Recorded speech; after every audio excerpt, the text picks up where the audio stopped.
This is a Global Tellink prepaid call from Dan Santat. an inmate at a Maryland Correctional Facility.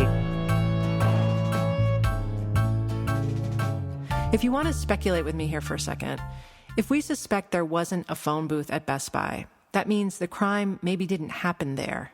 The first two calls are for a little less than a minute. The third call is the longest, 4 minutes, 15 seconds. Even though the cell towers can't say who was with the phone or who was making the call, the 236 call is the most troublesome. It's the one he probably thinks about the most, because that's the call that starts the whole chain.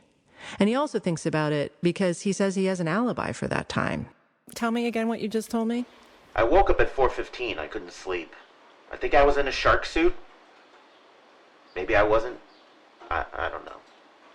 I remember sitting in my bed, and then the phone rang at 4:30. My wife was completely startled by the phone call, and I thought, this has to be it. I can't imagine why anybody else would call at this time.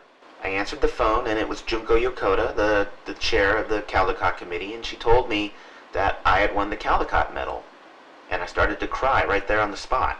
No payphone, no phone booth. No, who still uses payphones? So you're saying you would have noticed a thing like that? What, the fact that I have a cell phone? Of course. It seems like a small detail anyway. It's not a small detail. It's where the 236 call comes from, is that payphone at Best Buy. I keep telling you, I wasn't at a Best Buy at 2:36 in the afternoon. I was asleep at 4:30 in the morning at home. Okay. That's when the Caldecott Committee called. Right.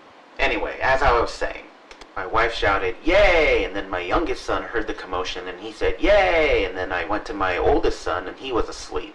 And I told him, "Wake up, Daddy just won the Caldecott Medal." And he said, "Snore, I'm totally sleeping." Can we all agree that whatever happened probably didn't involve a 2:36 p.m. call from that phone booth saying, "Come and get me, I'm at Best Buy"?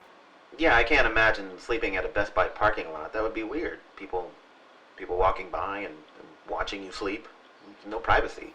But I gotta say, if you think the Best Buy is too public a place, you should see the library after school, swarming with kids.